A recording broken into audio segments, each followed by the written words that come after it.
Have you ever looked at America from the outside? The movies show something very different from reality. Skyscrapers in New York, beaches in California, clean suburbs with perfect houses and white fences, police cars that protect everyone, a system where hard work always leads to success. This is the myth, the global illusion. The idea that the United States is one of the safest, most developed places on Earth. A country where law is strong, streets are controlled, and life is stable. Tourists arrive expecting order. Students arrive expecting opportunity. Immigrants arrive expecting a second chance. And for many, that is true. But there is another America. A hidden America. A version that does not appear in advertisements or Hollywood films. A version concentrated in specific cities, specific streets, specific neighborhoods where the rules feel completely different. One of the most extreme examples of this reality is St. Louis, Missouri. On paper, it is just another American city, a river city, a place with history, industry, sports culture. But in statistics, it is something else entirely. St. Louis consistently appears at the top of violent crime rankings in the United States, often leading in homicide rates per capita among major cities. That means something very simple, but very disturbing.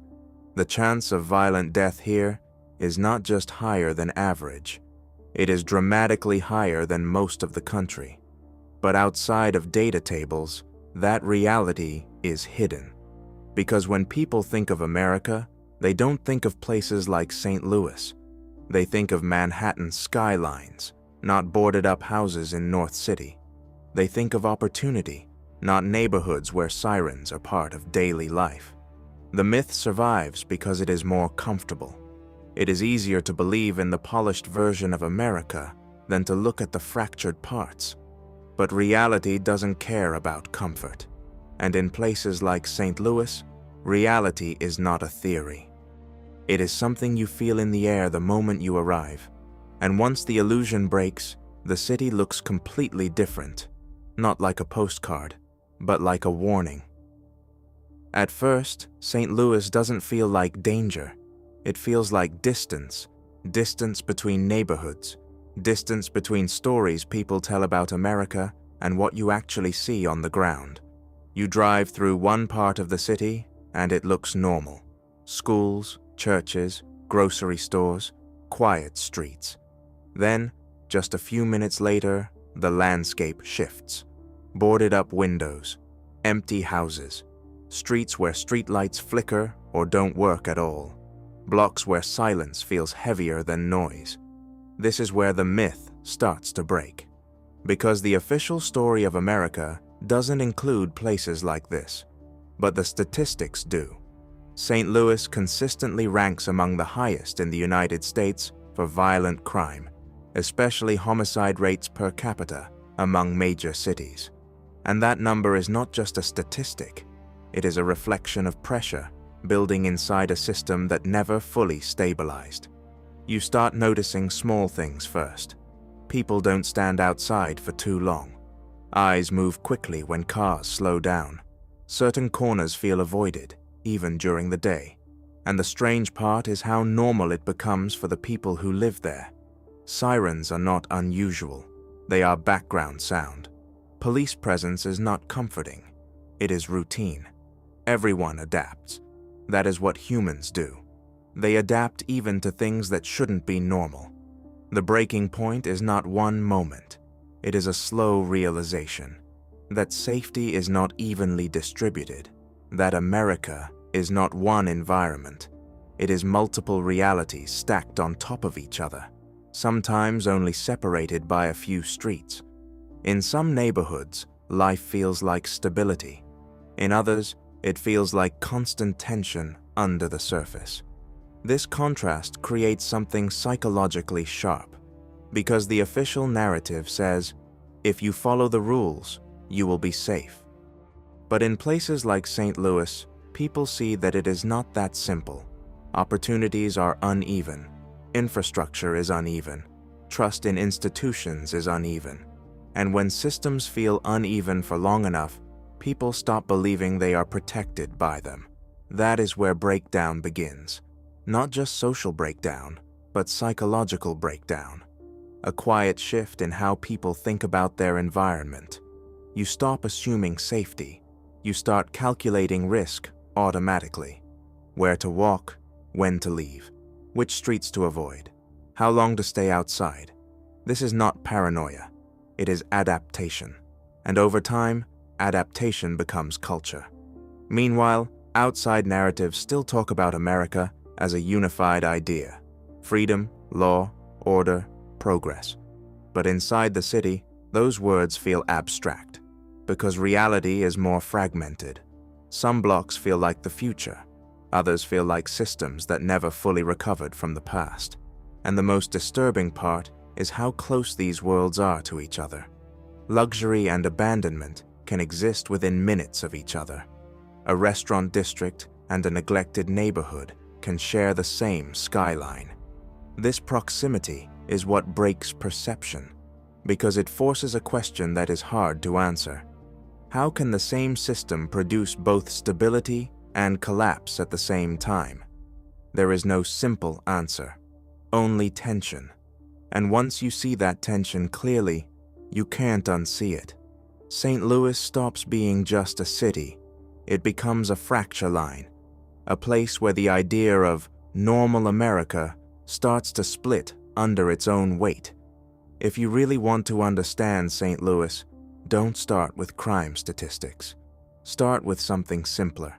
Start with a broken machine. Imagine a factory that used to run perfectly.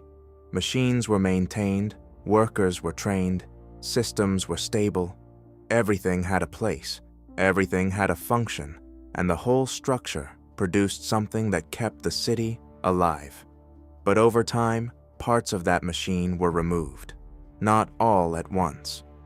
Piece by piece, a repair budget gets cut, a program disappears, a neighborhood loses investment, a school closes, a clinic shuts down, a factory leaves.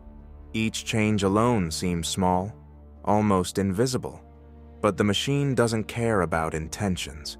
It only responds to structure. And slowly, the system starts to fail. Not explode, not collapse instantly, just degrade. That is the core metaphor of St. Louis. It is not a city that became dangerous overnight. It is a system that lost balance over time and never fully recovered. Now imagine this machine inside a body. When one organ weakens, the rest tries to compensate. When circulation slows, other parts overwork. When pressure increases in one area, it pushes instability somewhere else. That is what happens in cities like this. Crime is not the starting point. It is a symptom, a pressure release valve for deeper structural stress. And here is where the metaphor becomes more precise. St. Louis is like a broken ecosystem inside a closed glass dome. On the outside, the dome still looks intact. The structure still stands.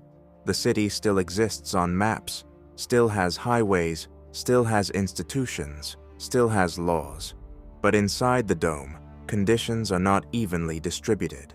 Some zones still receive light, investment, safety, services, opportunity.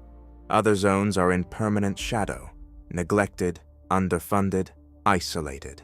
And the ecosystem reacts. Where resources are scarce, survival becomes competitive instead of cooperative. Where trust is weak, social bonds fracture.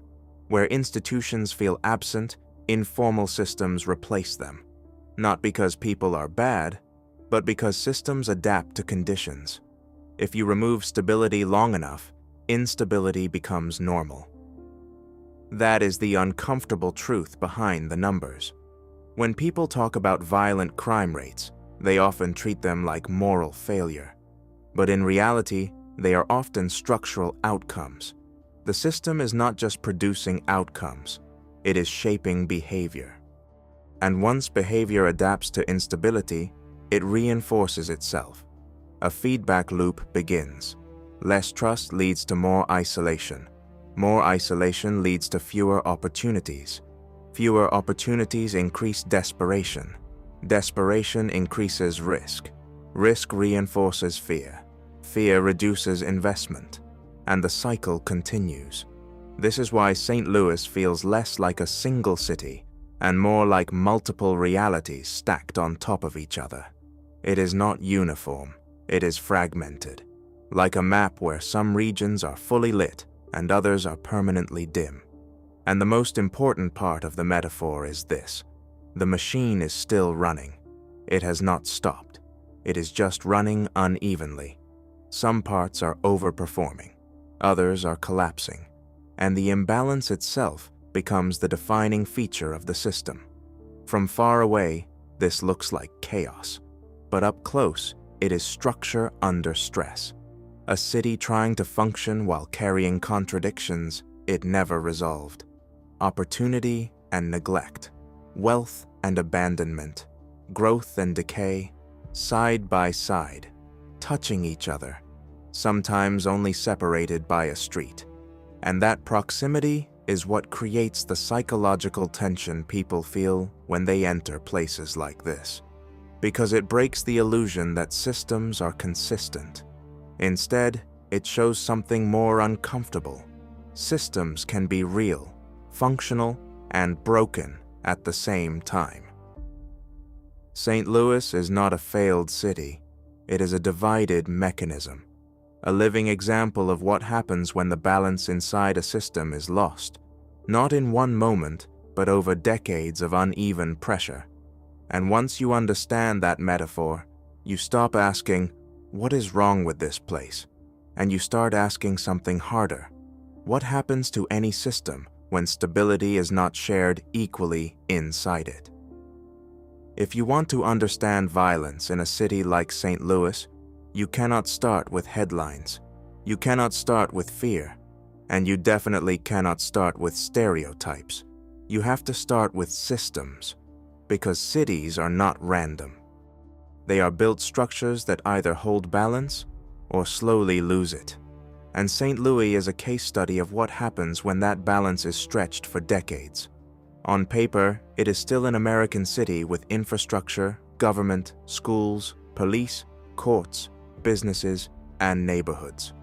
But systems are not judged by what exists on paper. They are judged by how evenly they function in reality. And in St. Louis, the first layer of failure is geography. Not just physical geography, but social geography. The city is deeply divided, not just rich and poor, but concentrated pockets of opportunity next to long corridors of neglect. Drive through certain areas and you see functioning neighborhoods, maintained homes, working businesses, normal daily life. Drive a few minutes in another direction and the environment shifts sharply. Abandoned houses, empty lots, broken windows, and streets where investment disappeared decades ago. This is not accidental urban texture. This is the visible outcome of long-term disinvestment patterns that reshape the city over time. And once disinvestment becomes spatial, it becomes generational. Because when resources leave, institutions weaken, schools lose funding, teachers leave, programs shrink, after-school spaces disappear, community centers close or reduce services, job opportunities become harder to access locally. And when institutions weaken, something else starts to grow in the gaps. Informal systems, not always illegal at first, just alternative structures of survival. People rely more on personal networks than formal systems. Trust shifts from institutions to individuals. Neighborhood identity becomes more important than city identity, because the city no longer feels evenly present. This is how fragmentation begins. But fragmentation alone does not create violence. It creates vulnerability. The next layer is economic pressure. When stable employment disappears or becomes inaccessible for large parts of the population, survival becomes unstable. Not everyone falls into poverty in the same way, but the pressure is unevenly distributed. Some households adapt, Some rely on multiple jobs. Some depend on unstable gig work. Others face long-term unemployment. And in environments where legal pathways feel limited or slow, alternative economies emerge. Some of them are informal, some of them are illegal, but all of them are responses to the same structural condition: lack of stable access to opportunity. At this point, the system begins to shift from predictable to reactive. Because when economic stability weakens, social stability weakens with it. Stress accumulates inside households. Family structures become strained. Mental health challenges increase. Long-term planning becomes harder when immediate survival takes priority. And when long-term stability disappears from everyday thinking, risk tolerance changes. People stop making decisions based on future outcomes. They start making decisions based on immediate conditions. This is a critical shift, because violence does not appear randomly. It becomes more likely in environments where short-term survival overrides long-term planning. But even this is not enough to explain the full picture. We need to add another layer: institutional trust. In any functioning system, institutions act as stabilizers. Police, schools, courts, social services, they are supposed to create predictability. But when communities experience long-term inequality in outcomes, trust in those institutions weakens. And once trust weakens, cooperation weakens with it. Not instantly, gradually. People begin to feel that institutions do not fully represent or protect them. That perception, whether fully accurate or partially formed through experience, changes behavior. Reporting decreases. Cooperation decreases. Engagement decreases. And when institutions receive less cooperation, they become less effective, which reinforces distrust. Another feedback loop. Now layer on top of that the psychological environment. Constant exposure to instability changes how people process risk. In high-stress environments, the human brain becomes hyper-alert. It begins scanning for threats more frequently. It reacts faster. It assumes danger more easily. This is not personality.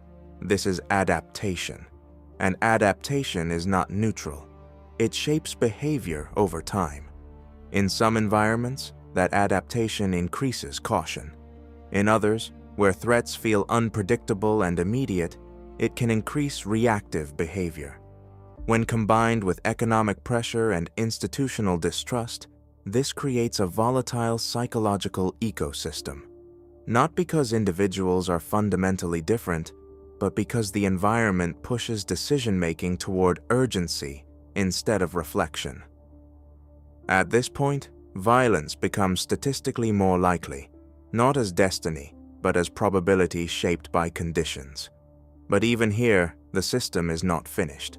There is still the spatial trap. When opportunity is unevenly distributed across geography, mobility becomes limited. People are not just trapped economically, they are also trapped spatially. Moving from one neighborhood to another is not always a simple transition. It can involve cost, housing barriers, social ties, and structural limits. So people remain in environments that continuously reinforce the same conditions.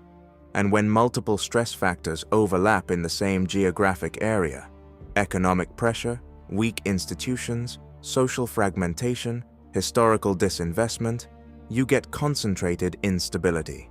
This is what makes cities like St. Louis so misunderstood, because outsiders often see only the outcome: crime rates, statistics, headlines. But inside the system, what exists is pressure accumulation across time and space, and pressure does not disappear on its own. It either stabilizes or releases, sometimes through migration, sometimes through reform, sometimes through decline, and sometimes through violence. This is where the system reveals its harshest truth. It does not care about narratives. It responds to structure, and if structure is uneven long enough, outcomes become uneven too. None of this means individuals are powerless or that change is impossible. It means that focusing only on individual behavior is like trying to fix a leaking pipe by blaming the water. The pipe matters. The pressure matters. The design matters. St. Louis is not a moral failure. It is a structural one. A system that developed unevenly, accumulated stress across decades, and now exists in a state where different parts of the same city operate under very different realities. And once you see that clearly, the question stops being, why are people doing this? And becomes something far more serious. What happens when a system stops distributing stability evenly across the people living inside it? When people imagine dangerous cities, they usually picture chaos. Gunfire in the streets, panic, constant violence everywhere. But real life in a place like St. Louis is not that simple. Most of the time, it is not chaos. It is adaptation. People learn how to live inside instability, so it stops feeling like instability. That is what makes everyday life in fractured neighborhoods so difficult to understand from the outside. Because externally, it looks like danger. Internally, it feels like routine. In certain parts of the city, people adjust their entire behavior around invisible boundaries. They know which streets to avoid after dark. They know which corners feel off. They know when traffic signals mean nothing more than suggestion. They know that sound carries differently at night, not because they are constantly afraid, but because awareness becomes automatic. It is not panic, it is calibration.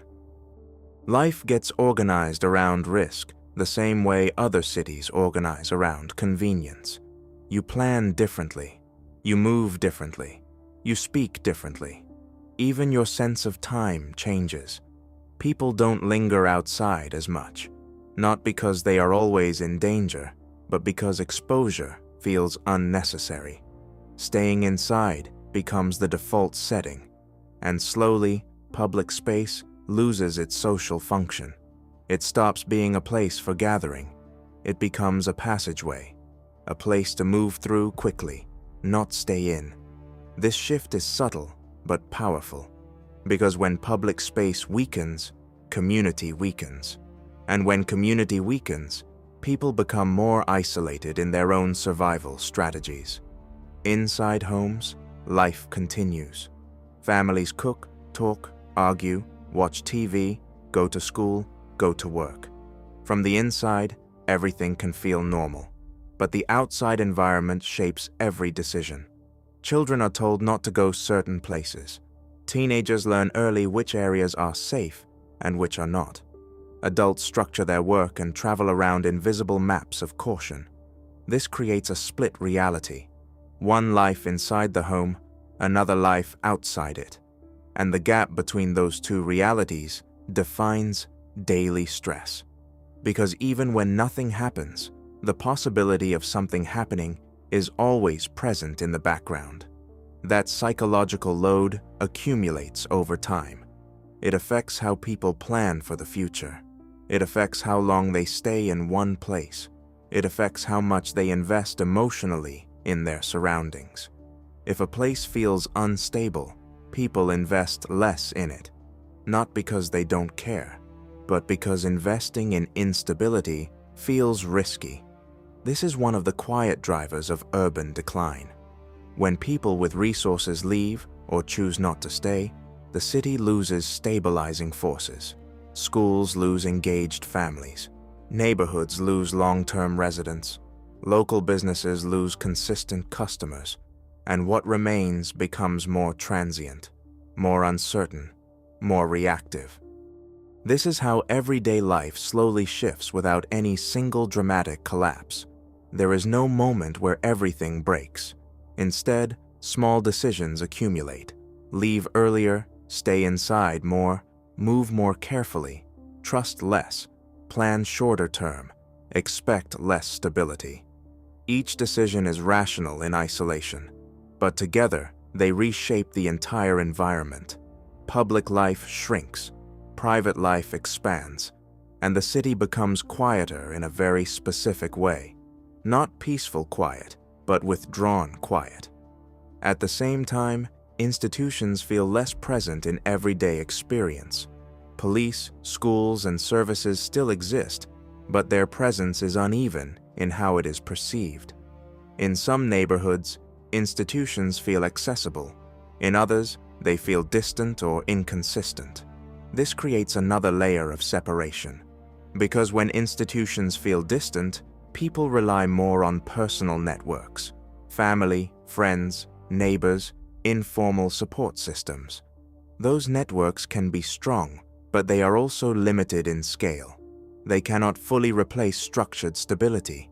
So people build micro-environments of safety within a larger environment that feels unstable. A street that feels okay. A corner store that feels familiar. A group of neighbors who look out for each other. These microsystems become survival architecture, not visible on maps, but essential in daily life. Meanwhile, economic reality continues underneath everything. Jobs are not evenly distributed. Wages do not always match cost of living. Access to transportation, education, and stable employment varies significantly depending on where you live.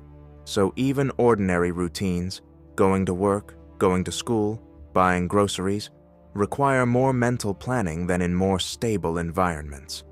Time becomes something you manage carefully, not freely. A short trip can involve multiple considerations. A simple errand can include risk calculation. This constant background processing is exhausting, even when nothing bad happens. Especially when nothing bad happens, because the mind stays prepared for something that never arrives, until it does. That tension becomes part of normal life, and over time, it changes expectations. People begin to expect inconsistency as normal, not because they accept it, but because they have adapted to it.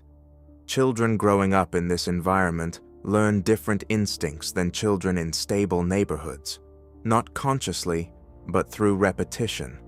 What to notice, when to leave, how to read tone, how to interpret movement, sound, distance. These are survival skills learned through everyday exposure, not taught in classrooms, not written in rules, but embedded in experience. From the outside, this can be misread as danger culture. From the inside, it is simply navigation, a way to move through a complex environment with reduced risk. But the cost of this adaptation is subtle. It reduces spontaneity. It reduces trust. It reduces the sense that public space belongs equally to everyone. And that loss is not easily visible in statistics. It shows up in behavior, in silence, in withdrawal, in the way people occupy space differently depending on where they are in the city. Even hope becomes segmented. In some areas, long-term planning feels possible. In others, planning shrinks to the near future. A week, a month, a year, rarely decades. Because long-term thinking requires stability, and stability feels uneven. This is the everyday collapse. Not dramatic destruction, but gradual narrowing of life. Not everything falls apart, but many things become smaller.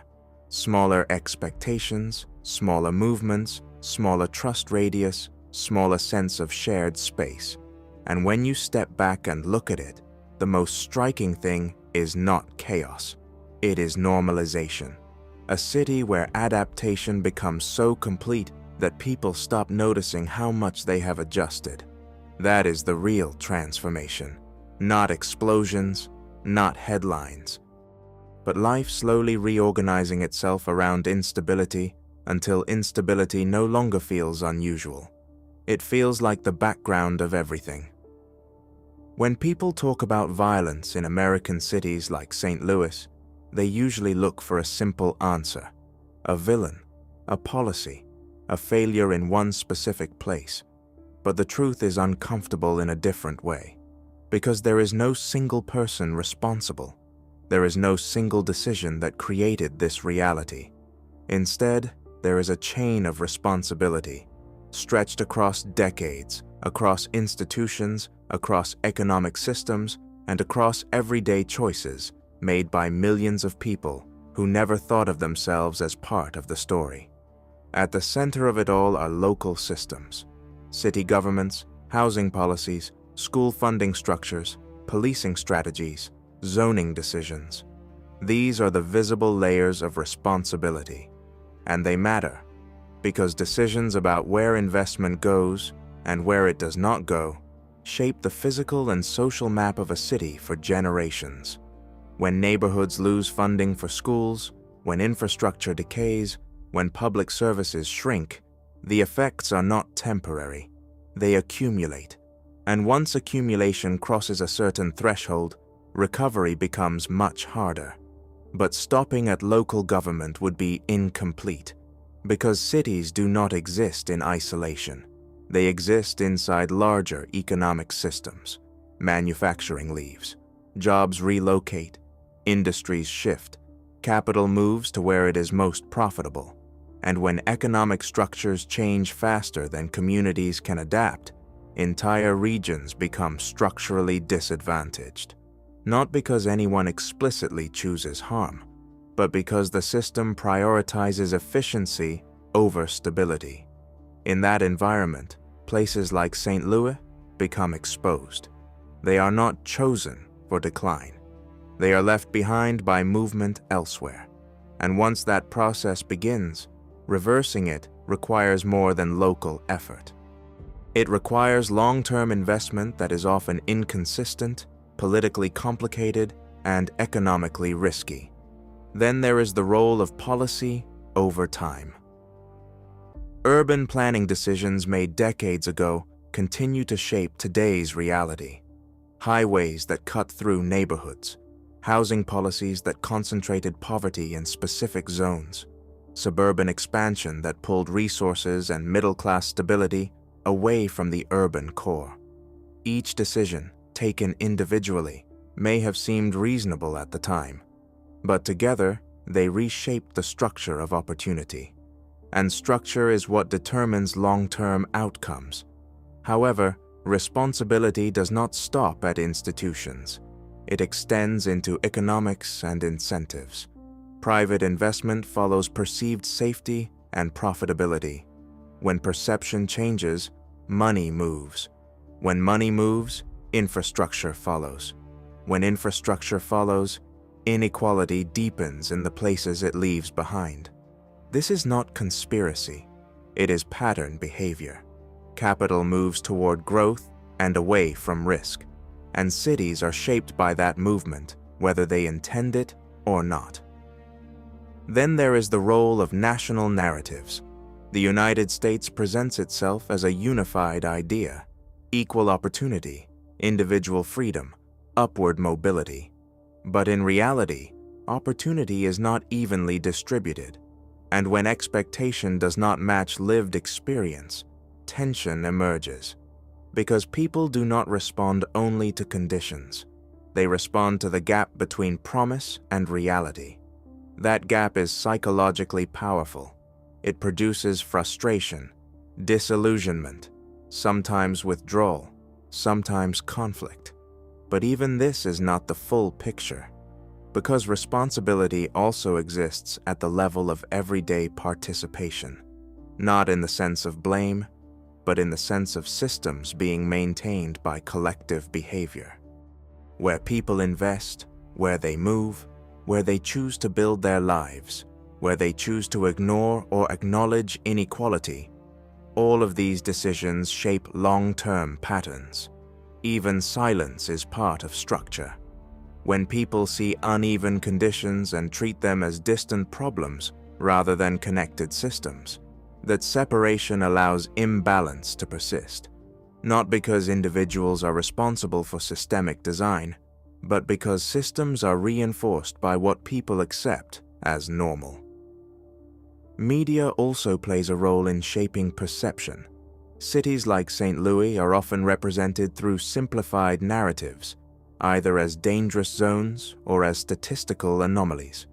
But both simplifications reduce complexity, and when complexity is removed, understanding becomes shallow. Shallow understanding leads to shallow solutions, and shallow solutions rarely address structural causes. Another layer is historical inheritance.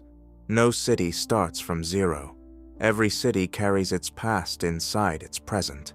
Economic decisions, migration patterns, industrial shifts, racial and social divisions, all of these accumulate over time.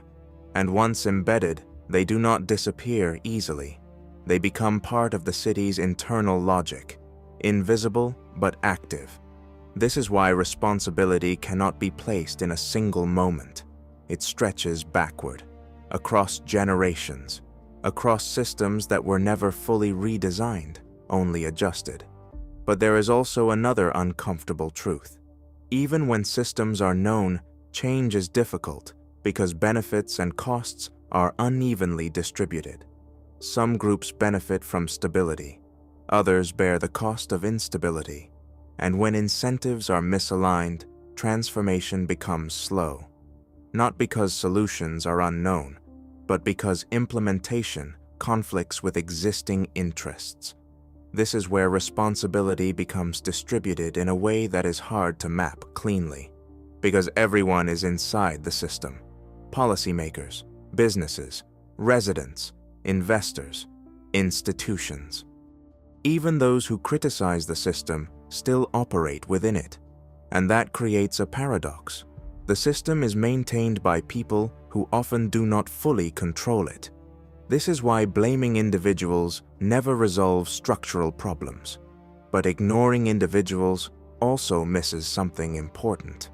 Because systems are not abstract, they are made of decisions, and decisions are made by people under constraints. So responsibility exists at multiple layers simultaneously: structural design, historical inheritance, economic incentives, institutional choices, cultural narratives, everyday participation. None of these alone explain everything, but together they form the environment in which outcomes become predictable. And St. Louis is not an exception to this logic. It is an example of it, a place where overlapping systems produced uneven stability over time, and where those uneven conditions shaped daily life in visible and invisible ways.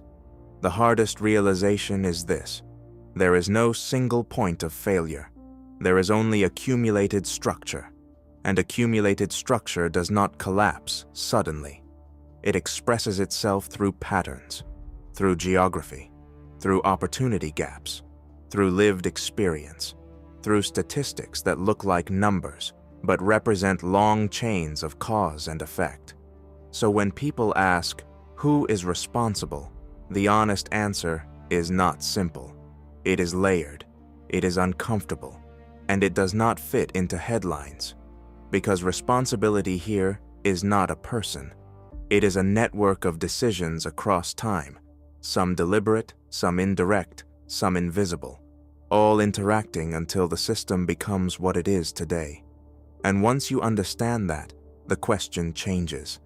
It is no longer about finding one culprit. It becomes about understanding how many small choices, repeated over time, can quietly shape the reality of an entire city. If you want to understand where St. Louis is going, you don't start with hope. You start with structure. Because cities do not randomly improve or collapse.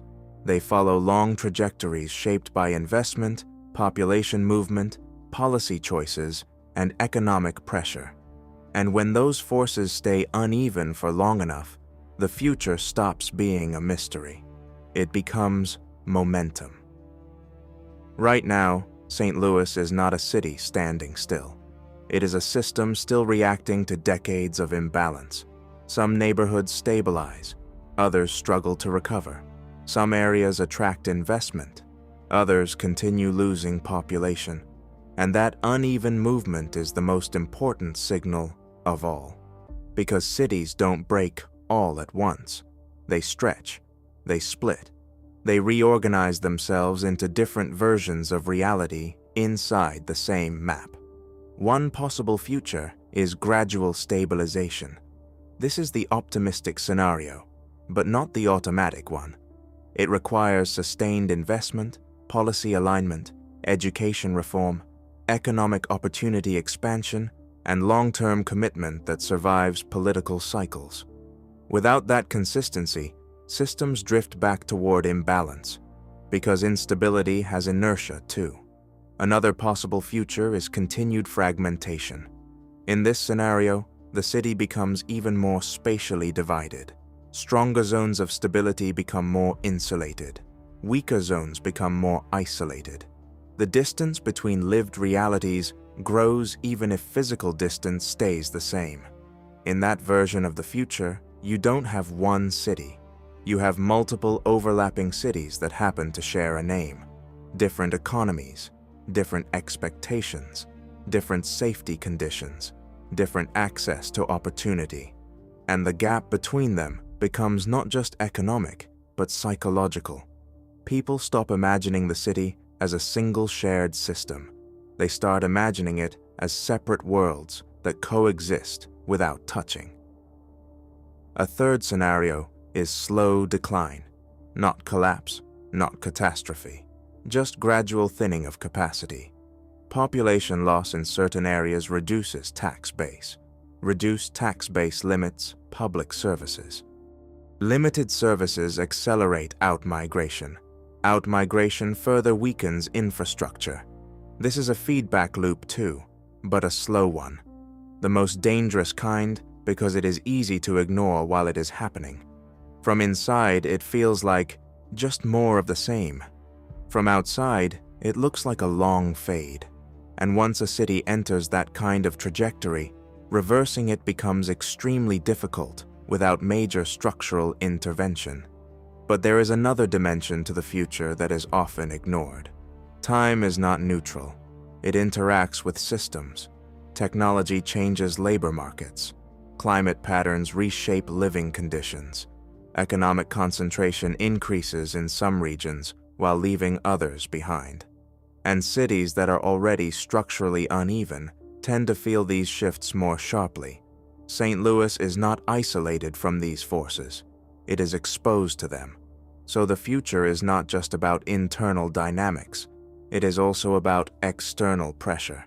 Jobs continue to concentrate in certain metropolitan regions. Automation continues to change employment patterns. Housing affordability continues to reshape migration. And young populations continue to move toward perceived opportunity hubs. In that environment, cities that struggle to maintain balanced opportunity face a long-term demographic challenge, not immediate collapse, but gradual reorganization of who stays, who leaves, and who invests. That reorganization shapes everything: schools, businesses, culture, tax base, political influence.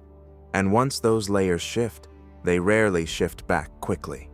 There is also the question of trust in institutions.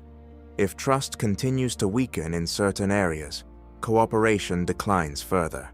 And when cooperation declines, even well-intended interventions struggle to take root. Because systems require participation to function. You cannot repair a city only from the top.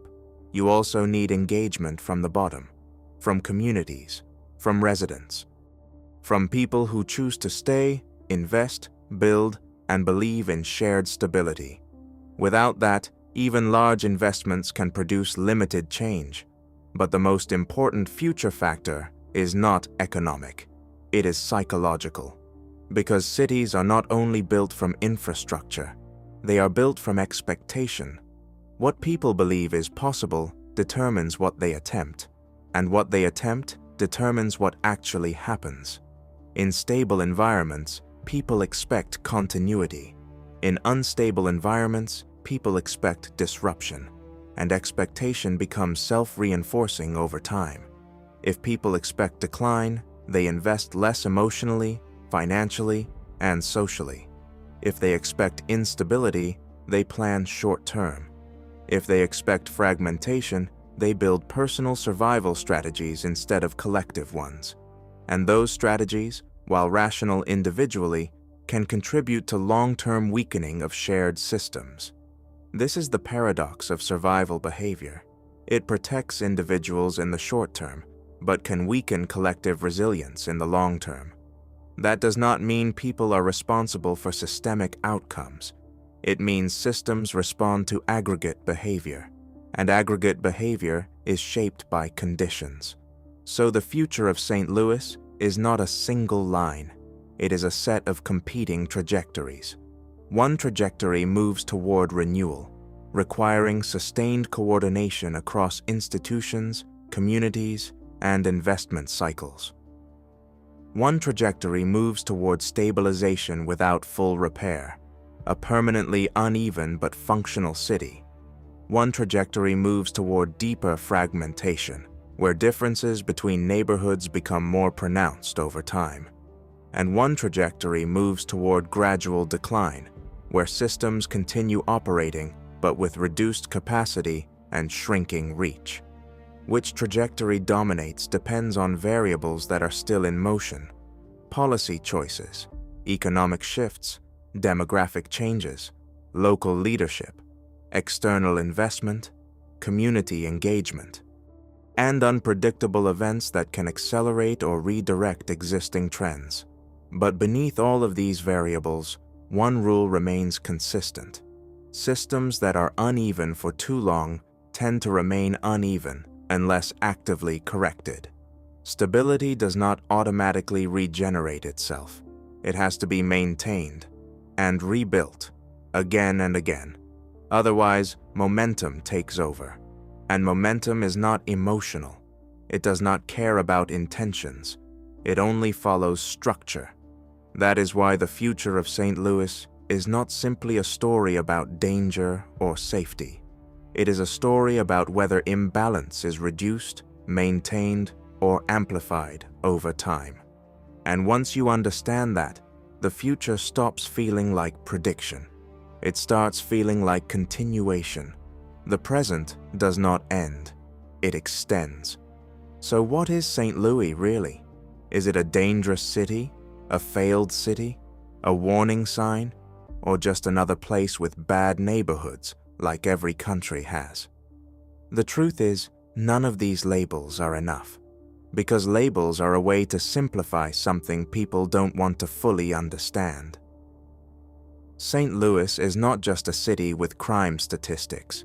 It is a mirror of a deeper system, a system that produces inequality, concentrates opportunity, and then acts surprised when the pressure inside becomes visible on the surface.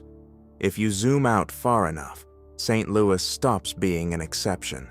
It becomes a pattern, a demonstration of what happens when imbalance is allowed to persist long enough inside any urban structure, not just in the United States, anywhere, because the mechanism is always the same. Investment flows in uneven ways. Institutions strengthen in some areas and weaken in others. Mobility becomes selective. Trust becomes fragmented. And over time, the city reorganizes itself around those differences. What you end up with is not one reality. It is multiple realities sharing the same map. Some people experience stability. Others experience constant adaptation. Some move through life with predictable routines. Others move through life with continuous calculation of risk, space, timing, and survival strategy. And all of this exists inside the same city limits. That is the contradiction at the heart of St. Louis. It is not that the system stopped working. It is that it never worked evenly in the first place, and the unevenness compounded over time. This is where the final diagnosis becomes uncomfortable, because it removes the idea of a single cause. There is no single moment where everything broke. There is no single decision that created today's reality. There is only accumulation, decades of accumulation, of policy decisions, of economic shifts, of migration patterns, of institutional responses, of individual choices made inside constraints. And when accumulation reaches a certain point, it stops looking like history. It starts looking like structure. That structure is now the real environment people live inside. Not just buildings or roads or institutions, but expectations. What people believe will happen next shapes what they do today. And what they do today shapes what happens next. That feedback loop is the invisible engine of the city. And once it stabilizes in a certain direction, it becomes extremely difficult to reverse without sustained, coordinated effort across many layers at once. This is why quick solutions always fail, because they treat symptoms instead of structure. A program here, a policy there, a short-term intervention somewhere else. But the underlying distribution of stability remains unchanged. And so the system returns to its baseline, not because people did nothing, but because the deeper structure was not altered enough to shift momentum. That is the real meaning of system failure. Not collapse, not explosion, but persistence of imbalance. Now step back even further, because St. Louis is not unique in this sense. It is simply visible. In many places, the same dynamics exist, but are less concentrated, less extreme, or more geographically dispersed. St. Louis is what happens when those forces become spatially close enough that you can see the contrast within minutes of driving. Stability next to instability. Investment next to abandonment. Opportunity next to exclusion. That proximity makes the contradiction impossible to ignore.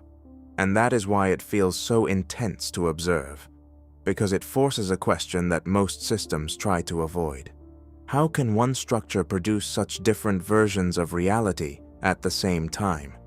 The answer is not moral, it is mechanical. Systems produce outcomes based on how they are built, how they are maintained, and how resources move through them over time. And once those flows become uneven, the results become uneven too. This is the final verdict. St. Louis is not a story of individual failure. It is a story of structural imbalance that became visible enough to notice. And visibility is important because it breaks the illusion that cities are uniform experiences. They are not.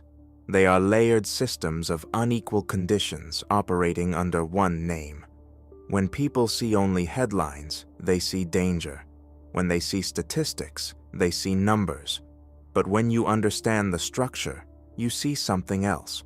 A system responding exactly as expected to the conditions inside it. Not random, not mysterious, not chaotic, but shaped. And that realization changes how you interpret everything else. Because once you see structure, you stop asking only, what happened here?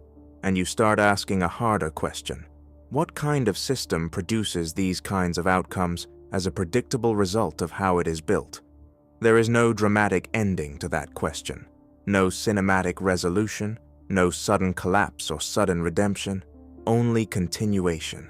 Systems continue until they are actively changed, or until new forces reshape them over time, or until they gradually transform into something else through slow accumulation of new conditions.